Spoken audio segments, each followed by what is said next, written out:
Good morning, Morgan. Today is Monday, March 15th, 2032. You have a 9 a.m. appointment with Alex in his office. There is no duration set for this meeting. There is a 3 p.m. meeting in TranStar Conference Room A to greenlight research and development plans. Please confirm your attendance prior to arrival. The most recent test results from the Cybertron. Good morning, Morgan. Today is Monday, March 15th, 2032. You have a 9 a.m. appointment with Alex in his office. There is no duration. Good morning, Morgan. Today is Monday, March 15th, 2032. You have a 9 a.m. appointment. Good morning, Morgan. Looks like we have some tests to run through today.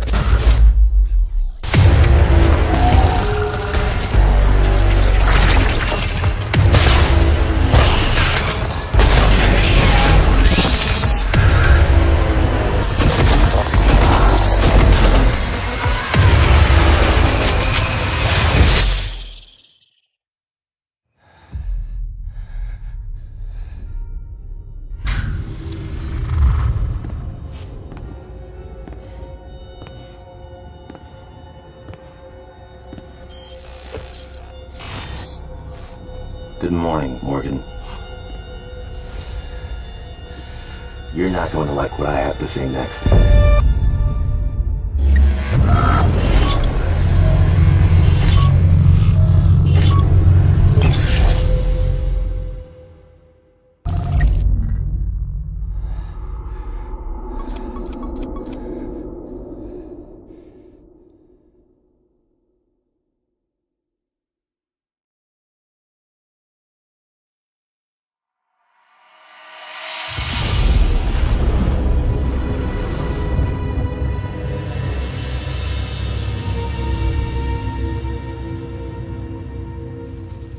The Elder Scrolls show us what was, and what yet will be. And they have revealed much to me. Spare us your stories, old man, unless they can sharpen spears. Our war chief is dying. Our enemies are massing for another attack. We must prepare for battle. We should go, Kellen. We have the scroll we came for. And this one smells blood in the wind. Patience, Nog. I have words yet to speak here. Stories can do surprising things, Spear Maiden, whether they are true or not. And this is one you should hear. It comes from the Great War that nearly ended the Empire. It began when the High Elves slaughtered every Imperial blade, calling themselves the New Aldmeri Dominion. They and their allies swept through the land, even capturing the Imperial city itself.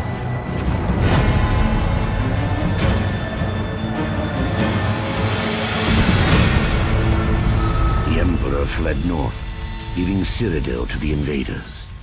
This is the story of a forgotten hero who changed the very course of history.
Take your silver spoon and dig your grave.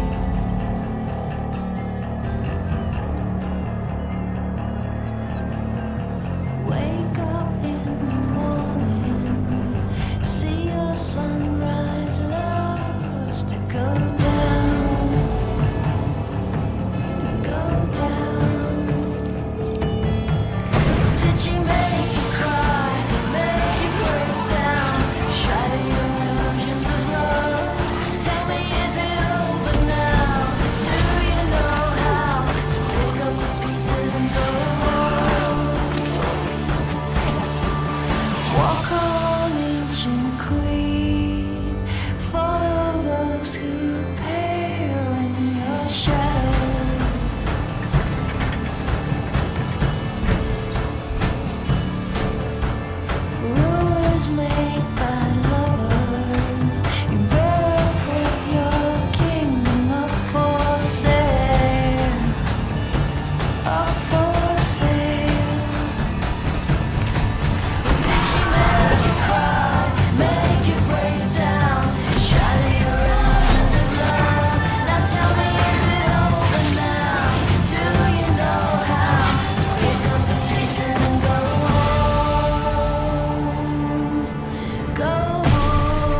Welcome back to the Empire of the Isles, a rich, Victorian-inspired fantasy world with a distinct style and an exotic cast of characters.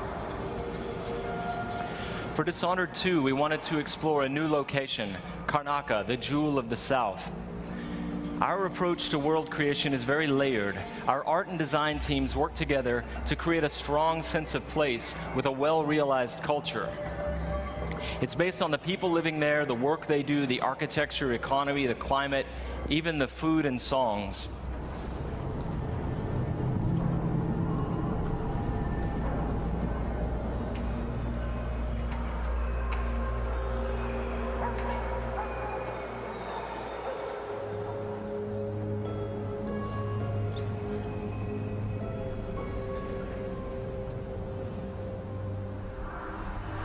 In order to bring Karnaca to life, we've created a custom game engine designed to support our signature art direction and level design. We wanted Dishonored 2 to resemble a painting in motion, so we've given considerable thought to our lighting and the way it plays across every surface. We've created custom tools to support the interruptible, real-time narrative scenes necessary for a stealth simulation. And the same is true for our approach to audio, both in terms of atmospherics and stealth gameplay. All of these details make Karnaca more vivid thanks to our new technology, which we call the Void Engine.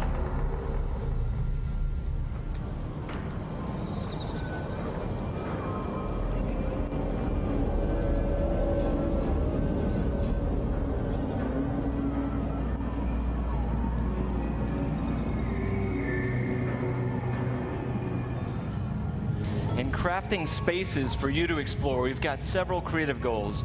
We want the environment to feel coherent and complete, plausible. Where do these characters live and how do they get to work? Is there a viable pathway that makes sense? Where do they take their breaks or stop for lunch? But it goes further than that. For Dishonored 2, we felt compelled to ask ourselves about the history of a given street or shop. What was there a decade before the player arrives in Karnaca?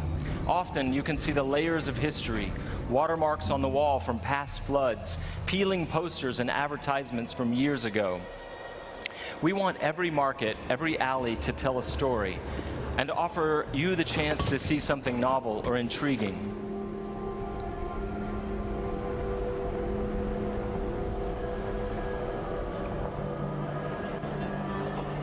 Dishonored 2 starts and ends in Dunwall, but most of the action takes place here in Karnaca.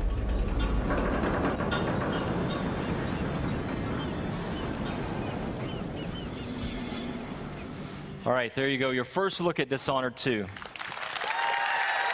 Thank you. On behalf of all my teammates at Arcane and Lyon who worked so hard to bring this to you, and my dear friend Rafael Colantonio, thank you so much for all the passion you've given the game. In the first Dishonored game, you played Corvo Attano, falsely accused of killing the Empress, the woman he loved and was sworn to protect. And you were blamed for the abduction of their daughter, Emily Caldwin.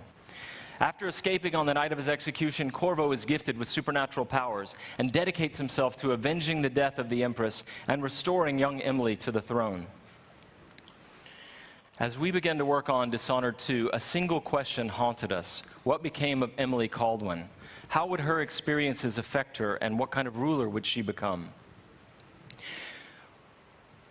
We envisioned Emily grown up, 25 years of age, and then we began to imagine what she'd be like as a heroic figure, as someone fighting for her life against the forces of deceit. We developed a vision for Emily Caldwin that excited us, and at E3 last year, we shared that vision with the world. Dishonored 2 is set 15 years after the first game. Emily Caldwin rules the Empire, watched over by her father, Corvo Attano. When an otherworldly usurper seizes the throne, the fate of the Empire is left hanging in the balance. Dishonored 2 offers you the choice of playing as Empress Emily Caldwin or the Royal Protector, Corvo Attano. Emily and Corvo are both fully voiced this time with their own perspectives and emotional responses to the events transpiring around them. Whoever you choose to play, you've got to flee Dunwall, your home, and travel to Karnaca in order to unravel the threads of a conspiracy and take back what's yours. Gotta get away. I should talk to the captain of that ship.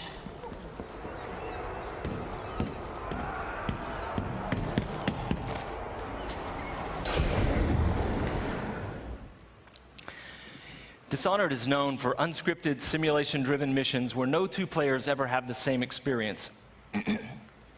There are many pathways to explore as you penetrate well-defended locations, numerous ways to find and eliminate nefarious targets. In crafting the missions for Dishonored 2, we've put a much greater emphasis on big, interesting themes, either from a gameplay or fictional standpoint, making each mission a wildly unique place to explore. I'll explain a little bit more about that. Today we're going to show you the Dust District, an industrial ruin ravaged by terrible storms that hit at random intervals.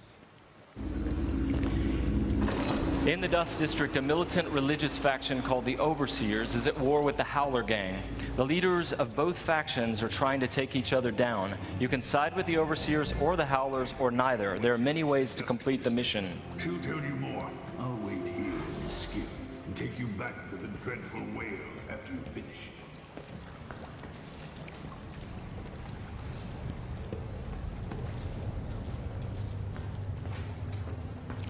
Everything you see here is rendered in the Void engine, designed to create atmospheric and exploration-rich spaces.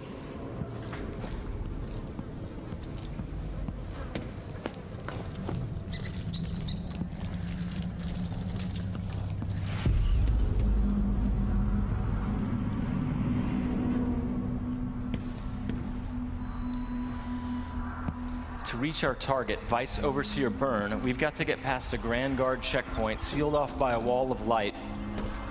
A cruel security device reinstated by the Duke of Serkonos.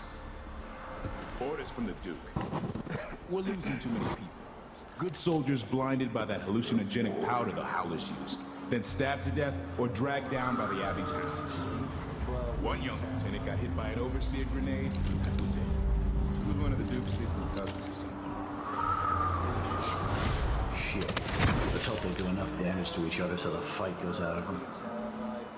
That won't happen until someone manages to kill either Paulo or Vice Overseer. We've made much greater use of vertical space for Dishonored 2, encouraging players to explore the rooftops above the streets. Dust out of my ears.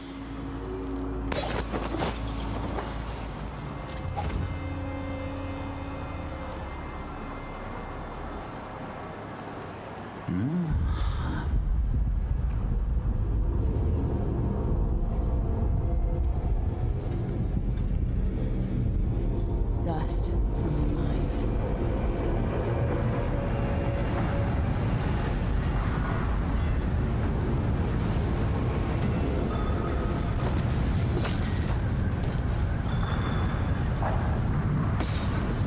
The storm alters visibility for the AI and for the player. A random storm hits and Emily comments on it. Many of the security devices in Dishonored 2 are powered by wind, a unique feature of Karnaca, so here we're switching off the windmill to get through the wall of light. There'll be a lot going on in this next fight. Drop attack, guards climbing and vaulting, combat choke, and Emily using far reach to pull an explosive whale oil tank toward her from a distance.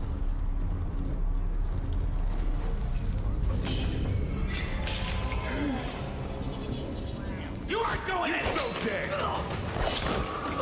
Let end of the rope for you!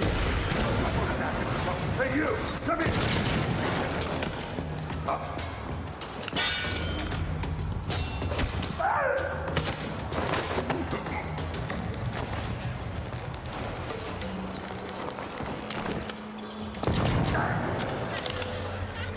All right, let's jump forward closer to our target, Vice Overseer Byrne. The Overseers are fighting the Howler Gang for the hearts and minds of the people of Karnaca. What happens here will influence Karnaca's future and the endgames. The champion! The eyeless! The eyeless! The Vice Overseer hasn't shared his plans with me. He's upstairs now, so I assume we'll learn something before long. Here we're going to use Emily's Mesmerize power to lull a group of Overseers into a stupor, evading combat altogether. Mesmerized, they won't notice Emily or even remember that she was here. There you are. I feel so empty right now.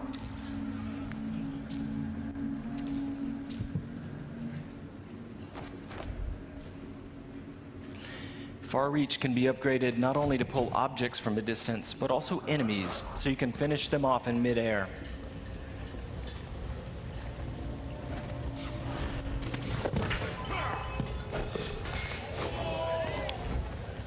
This time, all of Emily's powers, which are new, and all of Corvo's can be fully upgraded using entirely new skill trees, giving you the ability to customize more deeply.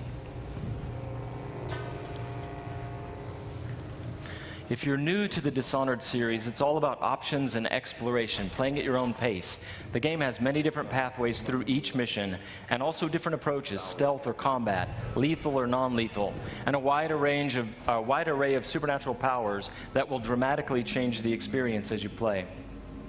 We're very close to Vice Overseer Byrne's office now.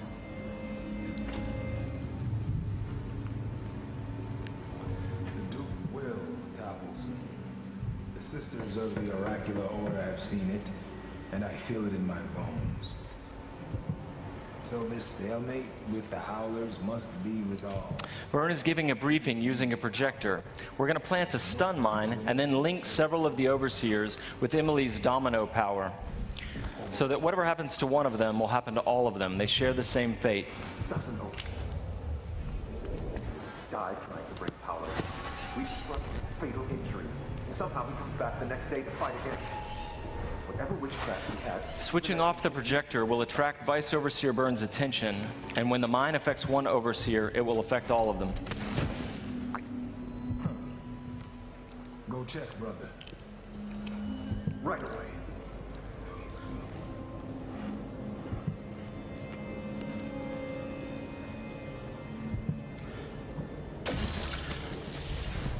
There are many creative ways to use Domino. Now we're going to show you Shadow Walk, another key power for Emily.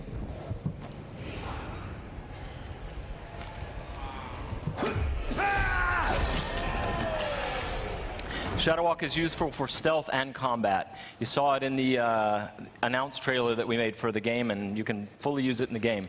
Like all the powers, it can be upgraded in a variety of ways. With Vice Overseer Byrne out of the picture, the leader of the Howlers will owe Emily a favor, and that's just one way to complete the Dust District mission. Before closing today, we want to demonstrate another signature environment from a mission called A Crack in the Slab. It's another example of the missions in Dishonored 2 and how they're built around big, interesting themes. This mission takes place in a ruined manor that's been sealed for several years. At the start, the outsider appears and explains that reality was warped inside this place after an occult event. Your supernatural powers won't work inside the manor, and even time behaves strangely, allowing you to travel back and forth between the ruined present and the past when the manor was lavish and refined.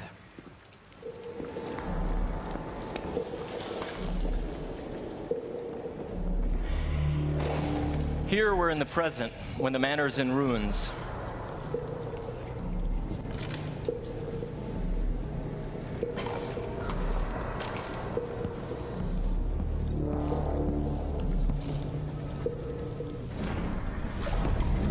Now we've moved backwards, years into the past, when the manor was still inhabited and guarded.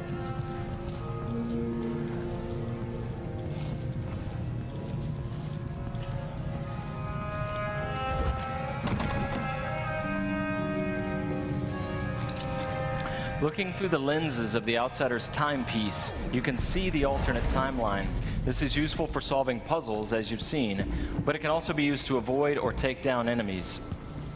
You can watch enemies in the alternate timeline and then step through to execute your plans.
It's all over but the crying, and I can't get over crying over you.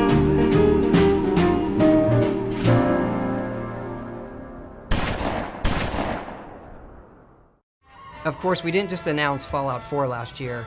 We also announced and released Fallout Shelter, which over 50 million of you have downloaded and played. We have a really big update coming out. Take a look.